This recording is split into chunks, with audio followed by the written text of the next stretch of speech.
If you are walking into this little space for the first time, my name is Utkarsh Gupta, and today I'll talk about that how we can land a rocket softly. If you have already watched my videos on my channel, you must be knowing that I'm making a model rocket that can land softly, and that too in a super less money.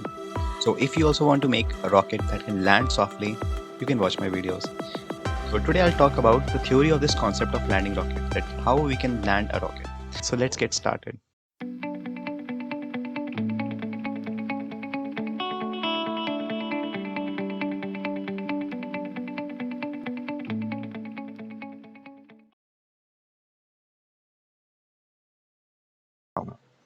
तो आज हम लोग बात करते हैं theory के बारे में। तो सबसे पहले इंपॉर्टेंट बात है कि रॉकेट किस प्रिंसिपल पे काम करता है। तो शायद आप लोग पहले से जानते हो, रॉकेट काम करता है न्यूटन के थर्ड लॉ ऑफ मोशन पे।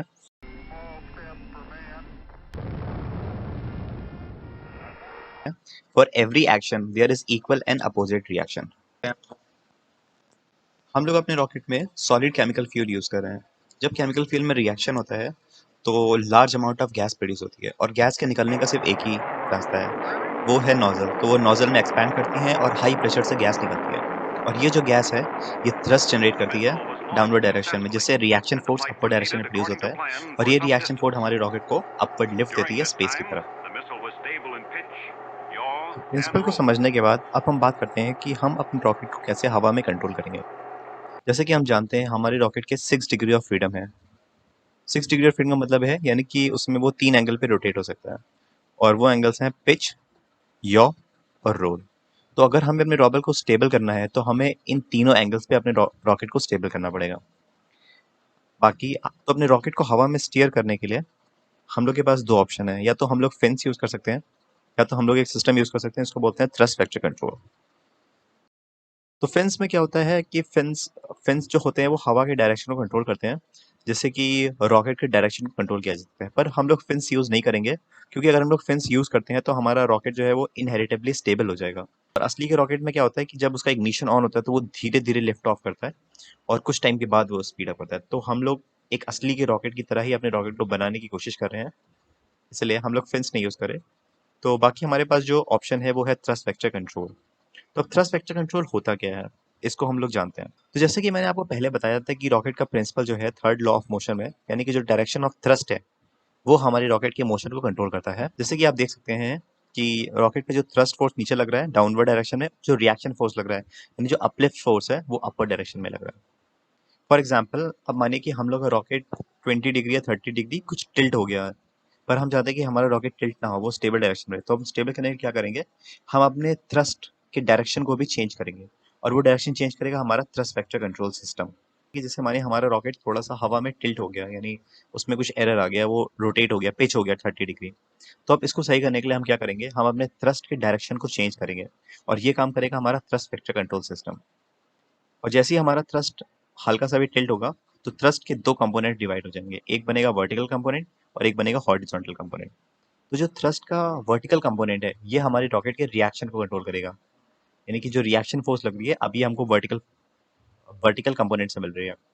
बाकी जो ये थ्रस्ट का हॉरिजॉन्टल कंपोनेंट बना है, इस हॉरिजॉन्टल कंपोनेंट क्या करेगा, ये हमें ड्रिफ्ट फोर्स प्रोवाइड करेगा, और ये ड्रिफ्ट फोर्स क्या करेगा, रॉकेट को रोटेट कर देगा रिवर्स डायरेक्शन में, और इससे हमारा रॉकेट क्या है वो एरर रिमूव हो जाएगा और हमारा रॉकेट स्टेबल हो जाएगा। तो इसी प्रिंसिपल को हम लोग यूज़ करेंगे अपने रॉकेट में, और इसी सिस्टम को हम लोग यूज़ करेंगे जिसका नाम है थ्रस्ट वेक्टर कंट्रोल सिस्टम। बाकी आप इस वीडियो में देख सकते हैं कि थ्रस्ट वेक्टर कंट्रोल कैसे रॉकेट को कंट्रोल कर रहा है। बाकी ये जो थ्रस्ट वेक्टर कंट्रोल सिस्टम है ये एयरक्राफ्ट में यूज़ होता है, जेट्स में भी यूज़ होता है, और सब में वही प्रिंसिपल है कि अगर आप डायरेक्शन ऑफ थ्रस्ट को चेंज करेंगे तो आप अपने रॉकेट को, मिसाइल को, एयरक्राफ्ट को की डायरेक्शन को आप स्टीयर कर सकते हैं, अपने रॉकेट को स्टीयर कर सकते हैं, उसकी डायरेक्शन को कंट्रोल कर सकते हैं। तो जो हमारा थ्रस्ट वेक्टर कंट्रोल सिस्टम है इसमें हम लोग क्या यूज़ करेंगे, इसमें दो सर्वो मोटर्स लगी हैं जो इसको एक्स एक्सिस पे रोटेट करेगा और वाई एक्सिस पे रोटेट करेगा। इस वीडियो में देख सकते हैं कि कैसे थ्रस्ट वेक्टर कंट्रोल सिस्टम इस रॉकेट का इसको कंट्रोल कर रहा है। बाकी ये SRB सॉलिड बूस्टर है जिसमें थ्रस्ट वेक्टर कंट्रोल सिस्टम जो है आप इसको मूव करते हुए देख सकते हैं। इसमें आप देख सकते हैं कि जो थ्रस्ट वेक्टर कंट्रोल है ये एक्स और वाई एक्सिस से रोटेट हो रहा है, जिससे थ्रस्ट का डायरेक्शन कंट्रोल हो रहा है। बाकी ये एक और वीडियो है रॉकेट लॉन्च का। इसमें क्या हो रहा है कि आप देख सकते हैं कि थ्रस्ट वेक्टर कंट्रोल कैसे रॉकेट के डायरेक्शन को कंट्रोल कर रहा है। पर ये एक फेलियर वीडियो है। इसमें क्या दिक्कत है कि रॉकेट का जो थ्रस्ट वेक्टर कंट्रोल है, इसकी एक रेंज है, यानी ये सिर्फ एक रेंज तक काम कर सकता है। यानी कि मानिए एक्स एक्सिस में 30 डिग्री तक रोटेट हो सकता है या वाई एक्सिस में 30 डिग्री तक रोटेट हो सकता है। पर अगर रॉकेट इससे ज़्यादा रोटेट हो जाता है, यानी रॉकेट का जो एरर एंगल है, यानी जो टिल्ट है पिच या रोल का, अगर वो ज़्यादा हो जाता है तो जो हमारा थ्रस्ट वेक्टर है ये इसको कंट्रोल नहीं कर सकता। इसीलिए आप देख सकते हैं कि इस वीडियो में पहले तो थ्रस्ट वेक्टर कंट्रोल करने की कोशिश कर रहा है रॉकेट को, पर लास्ट में वो आउट ऑफ रेंज चला जाता है और रॉकेट हमारा लूज हो जाता है। इसके बाद हम लोग बात करते हैं कि हमारे रॉकेट का ब्रेन क्या होगा।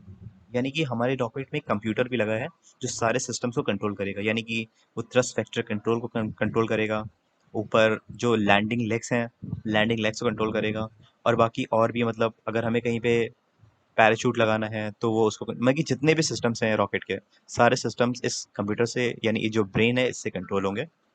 बाकी अब हमारे जो फ्लाइट कंप्यूटर है इसमें बहुत सारे सेंसर्स भी हैं। अब हमें सेंसर्स क्यों चाहिए और ये कौन सा सेंसर है इसके लिए बात कर लेते हैं। तो हमारे रॉकेट में एक सेंसर है, उसका नाम है IMU और इनर्शियल मेजरमेंट यूनिट। ये सेंसर क्या है? ये सेंसर कॉम्बिनेशन है जायरोस्कोप का और एक्सेलेरोमीटर का। अब हमें ये दोनों सेंसर क्यों चाहिए? हमें ये दोनों सेंसर इसलिए चाहिए क्योंकि हमें अपने रॉकेट का मेजर करना है कि वो कितने एंगल रोटेट हो रहा है, यानी उसमें कितना एरर आ रहा है, यानी जब वो हवा में है तो उसमें कितना डिग्री पिच आ गया, कितना डिग्री रोल आ गया, कितना डिग्री यॉ आ गया, हमें इसको मेजर करना पड़ेगा। तभी हम अपने रॉकेट को एक स्टेबल कंडीशन में रख सकते हैं और तभी हम इसको एक स्पेसिफिक ट्रेजेक्ट्री पे उड़ा के इसको हम लैंड करा सकते हैं। हमारे रॉकेट का थ्योरी पार्ट, बाकी फ्यूचर में हम लोग और डिस्कस करेंगे कि हम लोग अपने रॉकेट को कैसे बना सकते हैं और कैसे इन कॉन्सेप्ट्स को हम लोग इम्प्लीमेंट करेंगे अपने रॉकेट में। तो guys you just stay connected और आगे के वीडियोस हम लोग और बात करेंगे और इन सेंसर और सबके बारे में और डीप से बात करेंगे और एकदम बेसिक से बात करेंगे और सीखेंगे कि हम इनको कैसे बना सकते हैं। और मैं भी अपने रॉकेट की जर्नी को अपलोड करता रहूँगा एंड आई होप कि आपको अच्छा लगे, आई होप आप लोग इंटरेस्ट दिखाएं और मेरे साथ अपना भी रॉकेट बनाएं।